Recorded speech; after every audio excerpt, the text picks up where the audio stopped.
നമ്മുടെ നാട്ടിൽ ചില പ്രത്യേക ആളുകളെ അല്ലെങ്കിൽ ചില സാഹചര്യങ്ങളിൽ പരിഹസിക്കാൻ വേണ്ടി ഉപയോഗിക്കുന്ന ഒരു വാക്കാണ് കോളനി എന്ന് പറയുന്നത്. അപ്പോൾ എന്താണ് ഈ കോളനി എന്നൊന്ന് പരിശോധിക്കാം. 1947 വരെ ഇന്ത്യ ഒരു ബ്രിട്ടൻ്റെ കോളനിയായിരുന്നു. ബ്രിട്ടൻ്റെ മാത്രമല്ല, പോർച്ചുഗീസുകാർ, ഡച്ചുകാർ, ഫ്രഞ്ചുകാർ, അങ്ങനെ വിദേശികളായിട്ടുള്ള ഒരുപാട് രാജ്യങ്ങൾ നമ്മുടെ രാജ്യത്തെ ചൂഷണം ചെയ്ത് ഇവിടുത്തെ സാമ്പത്തികമായിട്ടുള്ള പല കാര്യങ്ങളും ഇവിടെ നിന്ന് ഊറ്റിക്കൊണ്ടുപോയി. ഒരു സുഗന്ധവ്യഞ്ജനങ്ങളുടെ നാടാണ് ഇന്ത്യ എന്ന് അറിയാമല്ലോ, അതിൻ്റെ ഒരു കലവറ കൂടിയാണ്. അങ്ങനെ ഇന്ത്യയെ കറന്ന് അതിൻ്റെ ചണ്ടി എടുത്ത് ഉപേക്ഷിച്ചിട്ടാണ് 1946 വിദേശികൾ ഇന്ത്യയിൽ നിന്ന് പോകുന്നത്. അങ്ങനെ 47 നമുക്ക് സ്വാതന്ത്ര്യം കിട്ടി. 1500ഓളം വരുന്ന നാട്ടുരാജ്യങ്ങൾ കൂടി ചേർന്നാണ് നമ്മുടെ മഹാരാജ്യമായ ഇന്ത്യ. അങ്ങനെ ഓരോ സംസ്ഥാനങ്ങളും രൂപപ്പെട്ടു. 1956 നവംബർ 1 കേരള സംസ്ഥാനം രൂപം കൊള്ളുകയുണ്ടായി. അന്ന് നാട്ടുരാജ്യങ്ങളായിരുന്ന തിരുവിതാംകൂർ, കൊച്ചി, മലബാർ, പിന്നെ ചെറിയ ചെറിയ നാട്ടുരാജ്യങ്ങൾ, അങ്ങനെ എല്ലാം കൂടി കൂടിച്ചേർന്നാണ് കേരള സംസ്ഥാനം ഉണ്ടാകുന്നത്. ഇന്ത്യക്ക് സ്വാതന്ത്ര്യം കിട്ടുന്നതിന് മുൻപും ഇന്ത്യയുടെ സമ്പദ് വ്യവസ്ഥയുടെ അല്ലെങ്കിൽ ഭൂമിയുടെ ഒരു 95% ജന്മിമാരുടെ കയ്യിലായിരുന്നു. കേരളത്തിലെ അവസ്ഥ മറ്റൊന്നായിരുന്നില്ല. അങ്ങനെ 57 EMS നമ്പൂതിരിപ്പാടിൻ്റെ ഒരു മന്ത്രിസഭ കേരളത്തിലുണ്ടാകുന്നു. ഇവിടെ ജന്മി കുടിയാൻ വ്യവസ്ഥ തന്നെയായിരുന്നു. അതിനാൽ തന്നെ ഈ കുടിയാന്മാർക്ക് കയറിക്കിടക്കാൻ ഒരു തുണ്ട് ഭൂമി ഉണ്ടായിരുന്നില്ല. ജന്മിമാർക്ക് വേണ്ടി ജീവിക്കുക, അവർക്ക് വേണ്ടി പണിയെടുക്കുക, അവർക്ക് വേണ്ടി മരിക്കുക, ഇതിനപ്പുറത്തേക്ക് അവർക്കൊരു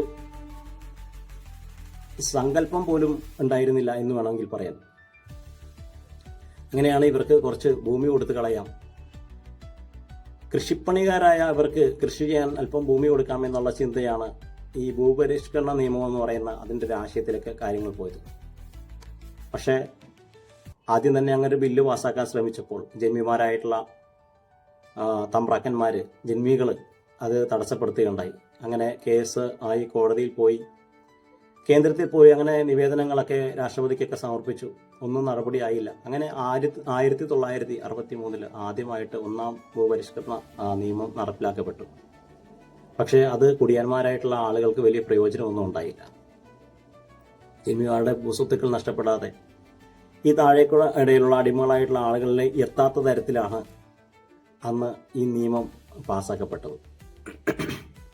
ഈ അടിസ്ഥാന വിഭാഗമായ നമ്മൾ ഈ പറയുന്ന SC/ST ഒഴികെയുള്ള കുറേ ആളുകളുണ്ട്. അവർ പലതും ചെയ്തു കൊടുത്തും കുനിഞ്ഞു കൊടുത്തും നിന്നു കൊടുത്തൊക്കെ പലതും അവർ കയ്യിലാക്കി. പക്ഷേ ഈ അധസ്ഥിതരായിട്ടുള്ള ആളുകൾക്ക് ഒന്നും കിട്ടിയിരുന്നതുമില്ല. അവർ വീണ്ടും ജന്മികൾക്ക് വേണ്ടി തന്നെ ജീവിച്ച് മരിക്കുക തന്നെ ഉണ്ടായി. അങ്ങനെ കുറേ വർഷങ്ങൾ മുന്നോട്ട് പോകുന്നു. 1971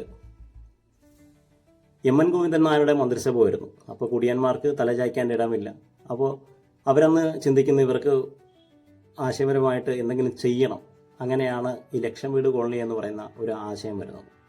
ലക്ഷം വീട് കോളനി എന്ന് പറയുന്നത് 4 സെന്റ് സ്ഥലത്തിൽ മധ്യത്തിലൊരു വീടുണ്ടാവും, 2 വശത്തേക്കും ചരിവുള്ളൊരു വീട്, അതിൻ്റെ മധ്യഭാഗത്ത് വലിയൊരു ഭിത്തിയാറ്റം മുതൽ ആറ്റം വരെ. അതിൻ്റെ ഒരു സൈഡിൽ ഒരു കുടുംബവും മറ്റു സൈഡിൽ മറ്റൊരു കുടുംബവും താമസിക്കും. ഒരു വീടിന് 250 സ്ക്വയർ ഫീറ്റ്, 500 സ്ക്വയർ ഫീറ്റാണ് അത് ടോട്ടലായിട്ടുള്ളത്. അതിൽ 2 മുറികളും ഒരു അടുക്കളയും ഉണ്ടാവും. അതാണ് ലക്ഷം വീടിൻ്റെ ഒരു കൺസെപ്റ്റ്. 1973 അത് ആദ്യമായിട്ട് കൈമാറ്റം ചെയ്യപ്പെട്ടു. അന്ന് അതിൻ്റെ ചിലവ് എന്ന് പറയുന്നത് 1500 രൂപയായിരുന്നു.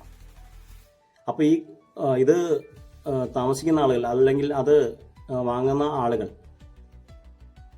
സൗജന്യമായി കിട്ടിയെന്ന് തോന്നാതിരിക്കാൻ വേണ്ടിയിട്ട് ഓരോ കുടുംബങ്ങളിൽ നിന്ന് 110 രൂപ വീതം ഈടാക്കിയിട്ടാണ് ഈ സർക്കാർ അവർക്ക് കൊടുത്തതെന്ന് രേഖകൾ സൂചിപ്പിക്കുന്നു.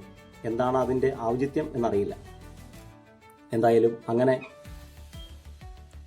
പുതുമഴയത്ത് കൂണുകൾ മുളയ്ക്കുന്നത് പോലെ 5000-ത്തിലധികം കോളനികൾ കേരളത്തിൽ സൃഷ്ടിക്കപ്പെട്ടു.